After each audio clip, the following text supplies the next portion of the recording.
Morning friends, मैं सत्यम कुमार और जो इंपॉर्टेंट वर्ड्स का सीरीज चल रहा था तो उस सीरीज को थोड़ा छोड़ते हुए मैं आज ग्रामर के सेक्शन में प्रवेश किया हूं।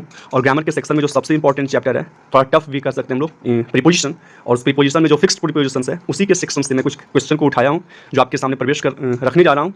सो from the very first question we are going to start and this is, यह है कि my mother is not angry, okay, खाली स्थान with me but my attitude. मेरी माँ जो है वो मुझसे नाराज़ नहीं है बल्कि मेरे एटीट्यूड से है। Okay, ATTITUDE। ओके, तो इसमें फिक्स प्रीपोजिशन क्या होता है कि angry with someone, okay, and at something. Angry with someone, okay, with someone और एट समथिंग, किसी चीज़ से नाराज़ होना, ओके, और किसी लोग से नाराज़ होना, कोई लोग से नाराज़ होना। अगर एंग्री के साथ साथ और क्या वर्ड्स हो सकता है जिसके साथ आप ये लगा सकते हैं, तो अगर आपके सामने वेक्स्ड रहे, ओके, एनॉयड रहे, एंग्री रहे, प्लीज्ड रहे, ओके, डिसप्लीज्ड रहे, हैप्पी रहे, सेटिस्फाइड रहे और डिससेटिस्फाइड रहे, तो ये सभी वर्ड्स के साथ अगर विथ समवन लगाना है, ओके, विथ पर्सन और एट समथिंग लगाना है। ओके, जैसे my mother is not angry, okay, with me but at my attitude. Mean to the next one, that is appeal.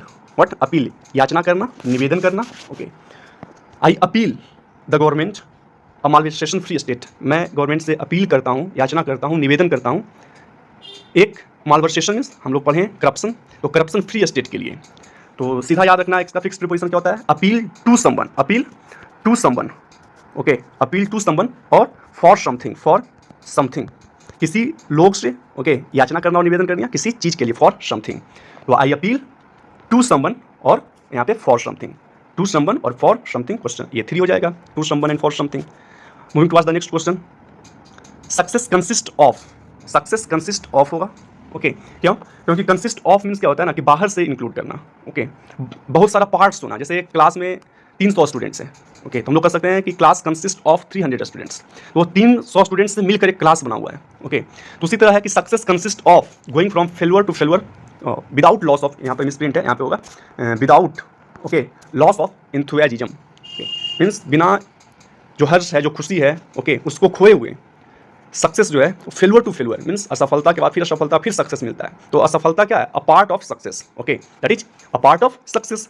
तो ये क्या है? बहुत सारा पार्ट्स है, ओके, बाहर से इसको इंक्लूड किया गया है, इसलिए सक्सेस कंसिस्ट ऑफ हो जाएगा। लेकिन अगला क्वेश्चन क्या है कि patriotism doesn't consist, okay, blind obedience. Okay, आप ब्लाइंड ओबीडियंस जो पैट्रियोटिज्म है, जो देशभक्ति है, वो डजंट कंसिस्ट, व्हाट?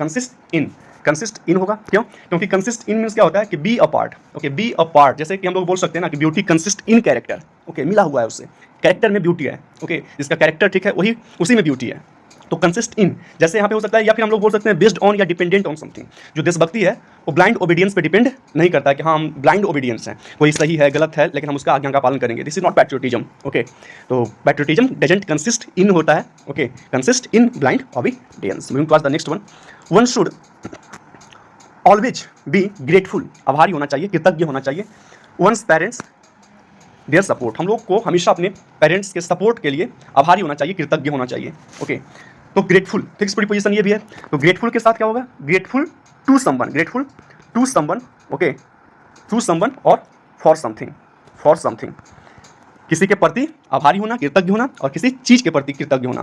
तो हम लोग को हमेशा क्या होना चाहिए? ग्रेटफुल यहाँ पे टू हो जाएगा, ओके, टू हो जाएगा, और फॉर देयर सपोर्ट, तो option number 3, one should always be grateful to one's parents for their support. Okay, now moving towards the next question, that is can you please tell me the difference faith and conviction. क्या आप हमें जो दोनों word same है, faith और conviction, okay, तो आप ये दोनों वर्ड में हम लोग को डिफरेंस बता सकते हैं, क्या अंतर है? तो can you please tell me the difference between faith and conviction. Difference between what? आगे एंड लगा हुआ है, ओके, तो एंड के पहले हमेशा बिटवीन का प्रयोग होता है, अगर आगे टू लगा हुआ है तो हमेशा फ्रॉम का प्रयोग करना है, फ्रॉम टू। ओके, जैसे translate this passage from English to Hindi, आगे फ्रॉम, पहले फ्रॉम है तो टू लगेगा। ओके, बिटवीन है तो एंड लगेगा, बोथ है तब एंड लगेगा। ओके, और एक चॉइस अगर है, ओके, जैसे चॉइस है तो चॉइस के बाद हमेशा क्या होता है? बिटवीन। ओके, जैसे you will have to make choice between Amit, Ram and Shyam. Okay, दूसरा एक और है ट्राई सीरीज है, जैसे त्रिपक्षीय जो होता है, 3 लोगों के बाद जो सीरीज खेला जाता है, जैसे इंडिया पाकिस्तान और श्रीलंका के बीच अगर मैच खेलना है तो there is going to be played a tri series, okay, between India Pakistan and Sri Lanka. तो ट्राई सीरीज के बाद भी हम लोग बिटवीन का प्रयोग करते हैं, चॉइस के बाद भी बिटवीन का प्रयोग करते हैं। ओके, बिटवीन है तो एंड का प्रयोग होगा, फिक्स्ड है। ओके, एंड फ्रॉम है तो टू होगा, बोथ है तो एंड का प्रयोग होगा, ध्यान में रखना है। सो इसका आंसर हो गया, can you please tell me the difference between faith and conviction, the difference between.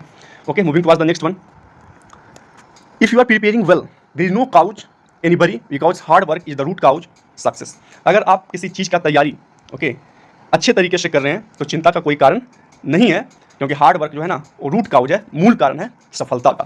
Okay, तो काउज फॉर, काउज फॉर अगर कोई रिजल्ट है या फिर, तो काउज ऑफ क्या हो जाएगा, cause of worry. Okay, root cause of success. If you are preparing well there is no cause for worry. What, there is no cause for worry, चिंता का कोई कारण नहीं है, एंग्जाइटी का कोई कारण नहीं है। क्यों? बिकॉज रूट हार्ड वर्क जो है वो मूल कारण है, रूट काउज ऑफ होता है। What, root cause of. तो option number 3, if you are preparing well there is no cause for any worry because hard work is the root cause of success. जो कड़ी मेहनत है वो सफलता का मूल कारण है। Okay, moving towards the next one. The reward, what, the reward was not commensurate the work done by our society. हमारा समाज जो काम किया है तो जो रिवार्ड उसके बदले मिला वो नॉट कमेंसुरेट नहीं है, अनुरूप नहीं है। ओके, तो कमेंसुरेट के बाद हमेशा जो है ना कमेंसुरेट व्हाट विथ होता है, कमेंसुरेट विथ। ओके, इसके बदले हम लोग लिख सकते हैं proportionate with, PROPORTIONAT, proportionate with. या फिर हम लोग लिख सकते हैं क्या, इक्विवेलेंट, EQUIVALENT, इक्विवेलेंट विथ। तो आपके साथ रहे कमेंसुरेट, आपके साथ रहे इक्विवेलेंट, आपके साथ रहे प्रोपोर्शनेट, तो तीनों के शब्द हम लोग क्या करेंगे, विथ का प्रयोग करेंगे। तो the reward was not commensurate with the work done by our society. हमारे सोसाइटी के जो द्वारा काम किया गया तो जो रिवार्ड था उसके अनुरूप नहीं था, कमेंसुरेट विथ, कमेंसुरेट। ये मिस स्केल्ट में भी पूछा जाता है, will have to pay attention towards this word. Okay, now moving towards the next word. I am very good making hypothetical, hypothetical means काल्पनिक जो होता है। Okay, imaginary story. मैं बहुत अच्छा हूँ किसमें, हाइपोथेटिकल स्टोरी बनाने में, इमेजिनरी स्टोरी बनाने में। तो इसको हम लोग क्या बोलते हैं, एक होता है गुड, ओके, या फिर आपको बोल सकते हैं बैड। गुड या बैड के साथ हमेशा एट का प्रयोग होता है। I am good at, I am bad at. Okay, तो यहाँ पे है आई am very good at making hypothetical story. What, I am very good at making hypothetical story. Moving towards the next one. My friend complained, complained my father me my irrelevant attitude या irrelevant attitude। irrelevant attitude के लिए मेरे friend ने जो है मेरे पिता से कंप्लेन किया। ओके, तो कंप्लेन में शिकायत करना। तो एक चीज़ हमेशा याद रखना है, complain to someone, complain to someone, किसी से शिकायत करना। तो complain to someone about something, about something, किसी चीज़ के लिए कंप्लेन करना। तो यहाँ पर किस चीज़ के लिए कंप्लेन किया जा रहा है, इररेलेवेंट एटीट्यूड के लिए। व्हाट, इररेलेवेंट एटीट्यूड के लिए। तो यहाँ पे क्या हो जाएगा, यहाँ पे हो जाएगा about my irrelevant attitude against someone, किसी के अगेंस्ट में। ओके, अगेंस्ट समवन, तो माई फादर, सो कंप्लेन की किसके विरुद्ध, तो अगेंस्ट मी। यहाँ पे सेकंड में क्या हो जाएगा, अगेंस्ट मी। तो the first one is to, against and about, तो ऑप्शन नंबर 2 सही है। My friend complain to my father, मेरे फ्रेंड ने, मेरे दोस्त ने शिकायत किया किससे, टू माई फादर, मेरे पिता से, अगेंस्ट मी, मेरे विरुद्ध। Okay, about my irrelevant attitude, मेरे इररेलेवेंट एटीट्यूड के about. Okay, now moving towards the next one, that is students are not aggravated the government but the scheme implemented by them. जो students है वो सरकार से नाराज नहीं है, सरकार पे क्रोधित नहीं है, बट किस पे, उनके द्वारा जो स्कीम इंप्लीमेंट किया गया है, ओके, उसके द्वारा। इंप्लीमेंट मीन्स लागू करना। तो एग्रावेटेड, एग्रावेटेड के साथ क्या होता है, तो एग्रावेटेड एट लगेगा समथिंग, किसी चीज़ से नाराज होना, किसी चीज़ पे क्रोधित होना, and with someone, what, with someone, with someone, तो किसी चीज़ से नाराज होना और किसी चीज़ पे नाराज होना। ओके, तो students are not aggravated what at the government, no, ये with the government and at something. The students are not aggravated with the government, what, with the government, but at the implement, यहाँ पे at हो जाएगा, at the scheme implemented by them. Okay, now moving towards the next one, that is if a person is blind, यहाँ पे preposition लिखा गया है, if a person is blind one eye he must not be blind his faults. अगर एक person जो है एक आँख से अंधा है तो उनको अपने फॉल्ट से, उनका जो गलती है, जो दोष है, उनके प्रति उनको ब्लाइंड नहीं होना चाहिए। तो अगर शारीरिक जो है ना, क्या शारीरिक अंधता है, ठीक ना, एक आँख से अंधा है, शारीरिक यहाँ पे ब्लाइंड है, तो ब्लाइंड ऑफ, इसका मतलब क्या हुआ, एक आँख से अंधा होना। ओके, एक आँख से अंधा होना। लेकिन अगर ब्लाइंड टू रहे तो इसका मतलब होता है किसी चीज़ के प्रति लापरवाह होना। व्हाट, किसी चीज़ के प्रति लापरवाह होना। तो if a person is blind of one eye he must not be blind to his fault, blind to his fault, option number 2। अगर एक पर्सन जो है एक आँख से अंधा है तो उसको अपने फॉल्ट्स, अपने दोस्त के प्रति लापरवाह नहीं होना चाहिए। He must not be blind to his faults. Okay, जैसे हम लोग बोल सकते हैं a father is blind to his the faults of his son. एक पिता जो है अपने बेटे के गलती के प्रति लापरवाह है। दिस इज मानसिक अंधता जिसको बोलते हैं mental blindness. What? Mental blindness. Okay, now moving towards the next question that is his excessive indulgence. Indulgence means लिप्तता होना किसी चीज़ में। His excessive indulgence his girlfriend and wine is affecting his career. उनका जो एक्सेसिव इंटेलिजेंस है किसमें? तो उनके गर्लफ्रेंड में और शराब में जो क्या कर रहा है उनके करियर को अफेक्ट कर रहा है, अफेक्टिंग हिज करियर। तो intelligence to a person, what? Intelligence to a person, okay, intelligence to a person and over, okay, and for something. Intelligence to a person in something, okay, किसी व्यक्ति के प्रति intelligence होना और किसी चीज में इन। तो his excessive intelligence to his what? Girlfriend and in wine, what? In wine is affecting his career. तो टू और in. Okay, moving towards the next question. India will have to compete Pakistan the cup. India को cup के लिए पाकिस्तान से compete करना होगा, प्रतियोगिता करना होगा। ओके, तो compete के साथ क्या फिक्स प्रीपोजिशन है? compete with what?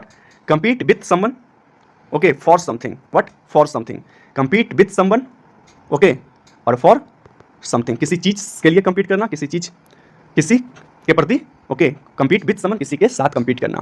तो India will have to compete with Pakistan, okay, for the cup, okay, for the cup. Moving towards the next one, that is students want to talk the government the decision to implement theory. Okay, जो student हैं, जो बच्चे जो हैं, जो नाराज हैं, okay, जो आक्रोशित हैं, वो चाहते हैं बातचीत करना किससे? गवर्नमेंट से। किस चीज़ पे? तो जो डिसीजन लिया गया है थ्योरी को इम्प्लीमेंट करने का।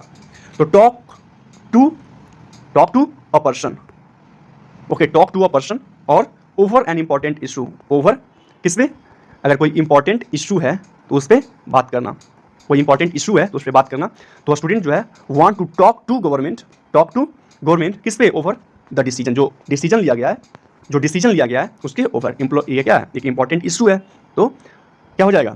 Students want to talk to government for the decision to implement theory. Okay, ये रहा आज का क्वेश्चन और आशा करते हैं कि आपको समझ में आया होगा।